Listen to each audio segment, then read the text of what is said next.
안 어울린다. 그 말 한 줄이 6회를 비틀어놨는데요. 오늘 밤 그 말의 주어가 완전히 뒤집히려고 합니다. 지은호는 스스로도 놀랄 만큼 담담하게 하루를 마무리했는데요. 마음은 담담하지가 않았습니다. 카페를 정리하던 때 들었던 말, 넌 나하고 안 어울려가 귀 뒤쪽에서 계속 웅웅 울리는 거예요. 그 말을 한 사람은 이지혁이었고, 그날로부터 지은호는 스스로의 조건을 끝없이 저울질했었습니다. 집안, 능력, 미래, 가족까지 챙겨야 하는 현실. 지은호는 착실하게 일했고 카페 매니저 일과 인테리어 디자이너 일 사이를 오가며 버텼는데요. 그 문장 하나가 자꾸 이를 그르치더라고요. 조건이 안 어울린다는 생각이 머릿속에 박힌 채 시간이 흘렀습니다. 반면 이지혁은 겉으로는 비혼주의를 말하면서도 속으로는 단정하지 못했습니다. 나는 딱 내 한 몸 책임지며 살겠다라고 말하곤 했는데요. 그 말의 한옥 기둥 같은 기세 뒤에는 이상철과 김다정, 조옥래와 김장수까지 이어지는 가족의 무게가 얹혀 있었던 거죠. 이상철은 정년퇴직을 하고 한숨이 깊어졌고 김다정은 오랫동안 집안을 살뜰히 챙겨왔는데요. 자식 셋을 떠올릴 때마다 쉽지 않은 장부를 펼치는 마음이 들었었습니다. 조옥래가 손자의 장래를 걱정하며 현명하게 골라야지라고 중얼거릴 때 이지혁은 그 말의 화살촉이 자신을 향한다는 걸 알고 있었어요. 김장수는 오랜 친구 조옥래를 말리듯 웃어넘기곤 했는데요. 사람은 결국 사람과 어울려 사는 거지 숫자로는 못 산다라고 했습니다. 그런데 막상 숫자가 현실의 문턱을 만든다는 걸 모두 알고 있는 상황이라 그 말이 오래 남지는 않더라고요. 지은호의 동생 지강호는 늘 비관적인 어투로 누나의 사랑사를 훑곤 했는데요. 누나는 참, 눈이 너무 높지도 않은데 결과는 늘 높은 산처럼 힘들다라고 툭 내뱉었습니다.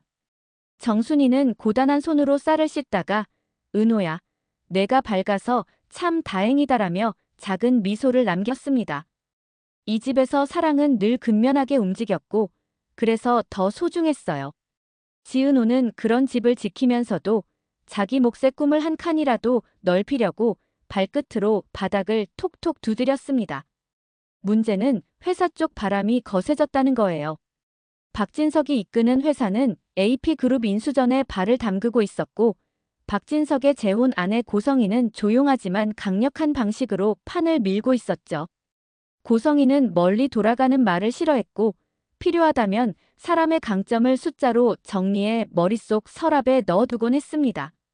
박성재는 그런 어머니의 단정함을 알면서도 친구 이지혁과의 우정을 하나의 절선처럼 지키려 했는데요. 그게 쉽지 않았습니다. 박성재는 본부장 직함의 무게와 지은호를 향한 오래된 엇갈림 사이에 서 있었거든요. 나도 은호 좋아했었다라는 문장이 목구멍까지 차올랐지만 그는 그 말을 함부로 꺼내지 않는 쪽을 택해왔습니다. 박영란은 다른 속도로 세상을 바라보는 사람이었는데요. 조용하고 우아한 태도로 그리는 그림처럼 감정의 선을 한 번에 긋기보다 여러 번 겹쳐 칠의 깊이를 만들었습니다. 박영란은 이지환과 함께 이동하는 시간이 잦았고 둘의 대화는 의외로 단단했어요. 이지환은 체육학과 출신답게 현실을 기능적으로 정리하는 사람이었고 한때 연애에서 크게 상처를 받았기 때문에 타인의 감정을 쉽게 소비하지 않았습니다. 그래서인지 박영나와 이지환 사이에는 조심스럽고 안전한 온기가 조금씩 쌓이고 있었는데요. 그 둘은 서로의 상처를 이력서처럼 말하지 않고도 알아듣는 편이었습니다. 이 모든 인물들의 선이 교차하는 지점은 결국 한 문장으로 모였습니다. 안 어울린다. 지은호는 그 말을 들어도 자세한 설명을 듣지 못했었고 이지혁은 그 말을 끝까지 풀어서 말할 용기가 없었습니다. 그 사이 시간이 지나고 소개팅이라는 현실적으로는 아주 평범하지만 감정적으로는 폭발력을 갖는 의식이 등장했죠. 지은호는 한 고객의 조카가 변호사라는 얘기를 듣고 소개팅 자리에 나가볼까 잠깐 고민했는데요. 스스로도 놀랄 만큼 덤덤하게 만나보는 것도 나쁘지 않겠네요라고 말하더라고요. 오래 살다 보면 가장 속으로 흔들릴 때 외면은 오히려 평평해지는 때가 있지 않습니까? 이 소식을 들은 이지혁은 이상하게도 차분하지 못했는데요. 차분한 척을 하려다가 결국 실패했습니다. 공사 일정, 업무 집중, 프로젝트 리스크 같은 핑계를 들이밀다가 스스로도 그건 핑계라는 걸 금방 알아챘습니다. 까지 말하는 말이 불쑥 튀어나왔고 지은호는 놀라서 이지혁을 똑바로 보았어요. 왜요? 라는 단순한 질문이 그를 궁지로 몰았는데요. 이지혁은 갑자기 말을 더듬었습니다. 그 순간 사람은 자기 마음의 바닥에서 난파된 조각을 하나씩 주워 올리게 되더라고요. 내가 너무 좋아서 안 되겠다라는 고백이 결국 그의 입에서 나왔습니다. 지은호는 아무 말도 하지 못했는데요. 말이 하나도 필요하지 않은 침묵이 방 안을 가득 채웠습니다. 그러고 나서부터 단순했던 시간이 조금씩 꼬여갔습니다. 고성희는 회사의 전진을 위해 감정선에 깃털 하나 얹을 여유가 없는 사람이었는데요. 이지혁의 감정이 프로젝트에 영향을 준다면 그건 빠르게 정리해야 할 항목이라고 판단했습니다. 박진석은 호탕하게 웃으며도 계산을 거두지 않는 사람이었고 아들과 이지혁을 묶어놓는 끈이 얼마나 단단한지 잘 알고 있었어요. 일은 일대로 사람은 사람대로 가자라고 말했는데요. 그 둘이 꼭 따로 갈 수 있는 건 아니라는 걸 대부분 알고 있었습니다. 지은호는 그날 밤 오래 생각했다더라고요. 이지혁의 고백이 달콤하기만 했다면 오히려 쉬웠을 텐데 달콤함보다 먼저 떠오른 건 과거의 문장이었습니다. 안 어울린다. 그래서 지은호는 다음 날 이지혁을 불러앉히고 아주 구체적이고도 사실적인 질문을 던졌습니다. 그때 왜 안 어울린다고 했어요? 저한테 뭐가 안 어울렸는데요? 이지혁은 한숨을 아주 천천히 들이마셨는데요. 이제는 도망칠 때가 아니라는 걸 스스로도 알았습니다. 나였어, 은호야. 내가 너한테 안 어울렸어. 나는 평범한 월급쟁이고 너 가족까지 다 감당할 자신이 없었거든. 너처럼 꿋꿋하게 버티는 사람 옆에 서려면 더 단단해야 한다고 생각했는데 그게 없다고 느꼈어. 이 말은 핑계 같기도 하고 고백 같기도 했습니다. 어쩌면 둘 다였겠죠. 그 얘기를 듣는 동안 지은호의 표정은 여러 번 변했는데요. 가장 길었던 표정은 당혹이었습니다. 그럼 왜 그렇게 말해줬으면 됐잖아요. 왜 저한테 날 안 어울린다고 했냐고요. 이 부분에서 이지혁이 처음으로 눈을 피했어요. 그땐 그 말을 하면 내가 나를 더 잡을까봐 겁났거든. 내가 약하다는 걸 인정하기 싫었어. 지은호는 고개를 천천히 끄덕였는데요. 이해가 된다는 뜻보다는 이제부터 판단하겠다는 뜻에 가까웠습니다. 감정은 이해로 시작해도 선택은 현실에서 끝나니까요. 이 시점에서 박성재가 뜻밖의 말을 조심스럽게 얹었습니다. 지은호와 우연히 마주친 자리에서 박성재가 그때 나도 널 좋아했었다라고 고백했는데요. 그 고백이 지금 당장의 연애 전선에 뛰어들겠다는 의미는 아니었습니다. 박성재는 다 알면서도 한 번도 말하지 않았던 사실을 이제서야 꺼내놓는 쪽을 택했어요. 내가 상처받지 않게 하려고 조용히 있었는데 그게 오히려 방치였던 것 같아서 미안하다라고 했습니다. 지은호는 그 말을 들으며 마음이 더 어수선해졌습니다. 사람의 보호가 때로는 침묵의 형태로 오고 그 침묵이 또 다른 오해를 만들기도 하니까요. 한편 정순이는 딸의 얼굴을 보며 촉으로 감지하고 있었는데요. 너 마음이 어지럽다. 그렇지? 라고 묻고는 따뜻한 국을 더 떠주었습니다. 사람은 말로 안 될 때가 많다. 그래도 마음의 방향은 거짓말을 잘 못하더라라는 말이 이상하게 오래 남았습니다. 지강호는 옆에서 결국 다들 누나를 좋아했는데 누나는 고생만 했네라고 투덜거렸지만 그 말이 누나를 위하는 투덜거림이라는 걸 지은호는 알고 있었습니다.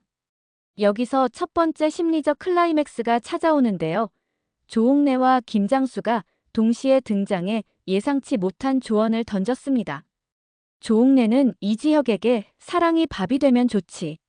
근데 밥만으로 못 사는 날도 있다라고 했고 김장수는 지은호에게 밥만 찾다가 햇살을 놓치면 안 된다라고 했습니다.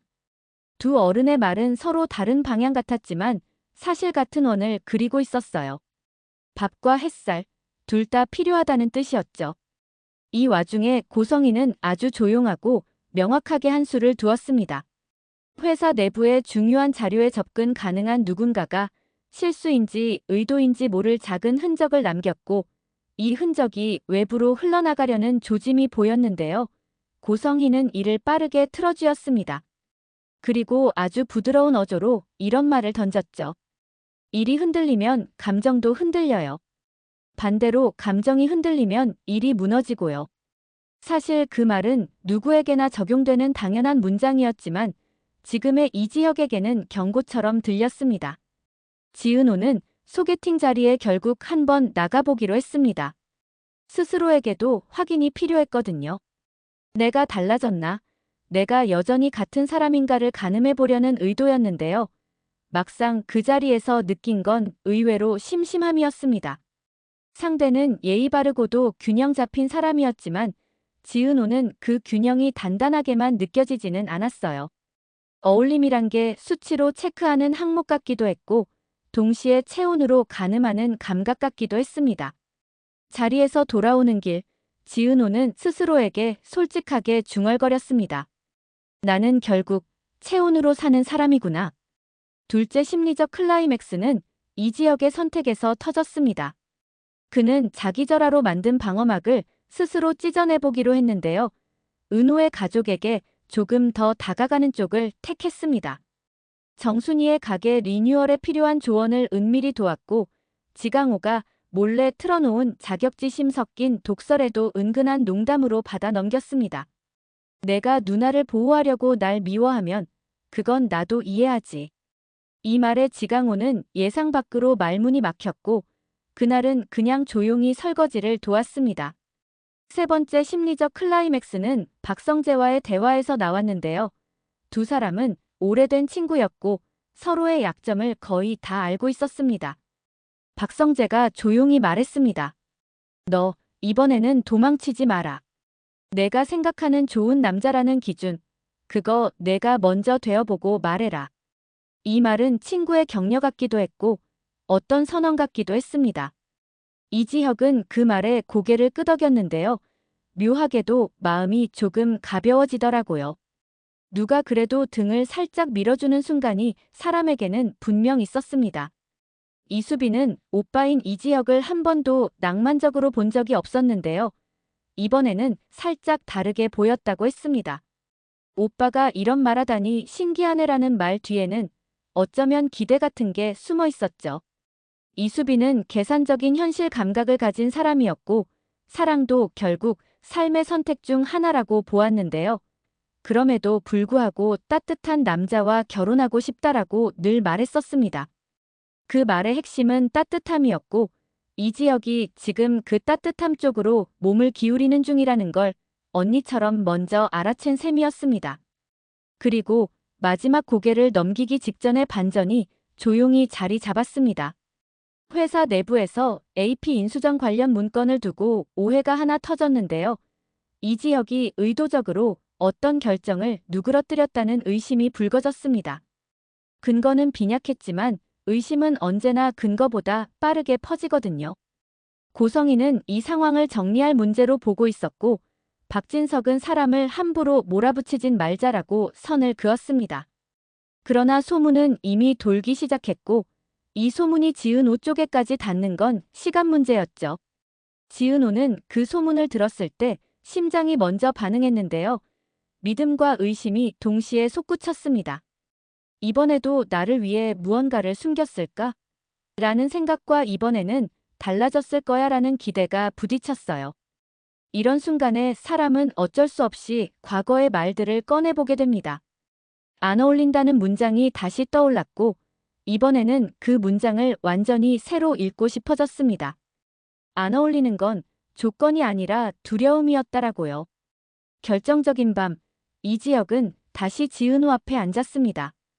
이번에는 변명도 핑계도 꺼내지 않았는데요. 아주 간단하게 말했습니다. 그때의 나는 약했고 지금의 나는 그 약함을 인정하려고 해. 너에게 맞추려고 나를 지우는 방식이 아니라 나를 키워서 내 옆에 서보려고 해. 지은호는 오래 침묵했는데요. 그 침묵 안에 지나온 시간의 먼지가 일어났다가 가라앉는 소리가 있었습니다. 증명해요. 말로가 아니라 삶으로. 그 말은 명령처럼 들렸지만 사실은 마지막 기회 같기도 했습니다. 이때 조옥래가 불쑥 전화로 한마디를 보탰는데요. 사람은 같이 걸을 때 발 맞춰지는 순간이 온다. 발이 안 맞아서 엉키는 날이 있어도 그날을 넘기면 보폭이 비슷해진다. 김장수는 옆에서 허허 웃으면서도 너희 둘이 보폭이 다른 게 아니라 서로 보폭을 재보지 않은 거다라고 덧붙였습니다. 두 노인의 말은 퀴즈처럼 간단하고 정답처럼 명료했습니다. 다음 날 지은호는 소개팅 제안을 깔끔하게 정리했습니다.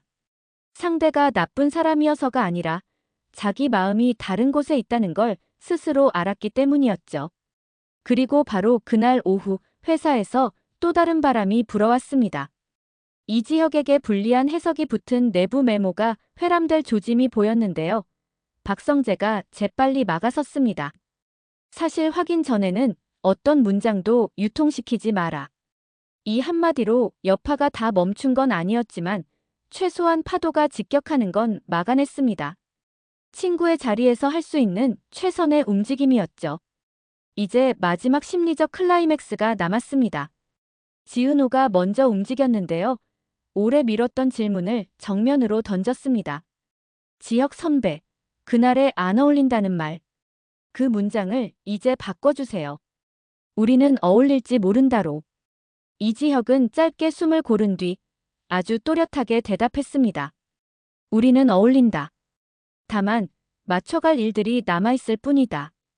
이 문장은 고백이자 약속이었는데요. 그 약속은 당장 결과를 내라는 성급한 요구가 아니라 과정을 함께 걷자는 제안에 가까웠습니다. 그날 밤 정순이는 딸의 얼굴이 훨씬 편해졌다는 걸 알아차렸습니다. 지강호는 투덜거리는 척하며 누나, 이제부터 내가 감시한다. 그 사람, 진짜 누나 행복하게 하는지라고 했고 지은호는 웃으며 응, 감시해. 나도 감시할 거야 라고 받아쳤습니다. 멀리서 김다정은 작은 한숨을 놓았고 이상철은 말없이 고개를 끄덕였습니다. 두 집의 공기가 조금씩 부드러워졌고 박영나와 이지환의 대화도 조금 더 길어졌습니다. 행복은 소음이 적은 쪽으로 간다라는 박영나의 말에 이지환은 짧게 웃었는데요. 그럼 내 옆은 소음이 적네라고 한마디를 얹었습니다. 하지만 이야기는 여기서 끝나지 않습니다. AP 인수전의 마지막 일정이 다가오고 고성희가 그려온 계산표에 빈칸이 하나 남아있거든요. 그 빈칸에 들어갈 이름이 누구인지에 따라 이지혁의 자리는 달라질 수 있습니다. 박진석의 결단이 어떤 모양일지, 박성재의 우정이 어느 지점에서 회사의 이해와 부딪힐지, 그리고 무엇보다 지은호와 이지혁이 이제 어울리는 두 사람으로서 남은 과제를 어떻게 채워나갈지. 아직 풀지 않은 매듭을 일부러 남겨두는 이유가 분명한데요. 다음 장면에서 확인하고 싶은 마음이 저절로 올라오는 걸 막기 어려울 겁니다. 그러니까 요약하면 이렇습니다. 안 어울린다는 말은 사실 두려움의 번역이었고 우리는 어울릴지 모른다는 문장은 용기의 원문이었어요. 지은호와 이지혁은 이제 원문으로 대화하기 시작했는데요. 원문으로 말하면 책임도 함께 따라옵니다. 그 책임을 어떻게 나눠들지, 누가 먼저 비 올 때 우산을 펼지, 그 우산 아래에 두 집의 어른들과 동생들이 어떻게 들어올지, 그리고 회사라는 현실의 폭우가 얼마나 자주 쏟아질지. 아직 모르는 것들이 많습니다. 그래서 더 궁금하고, 그래서 멈출 수가 없네요. 다음에 이어질 그 한 장, 두 사람의 걸음이 같은 박자로 맞아 떨어지는 순간을 우리 모두가 곁눈질하지 않고 제대로 보게 될 겁니다.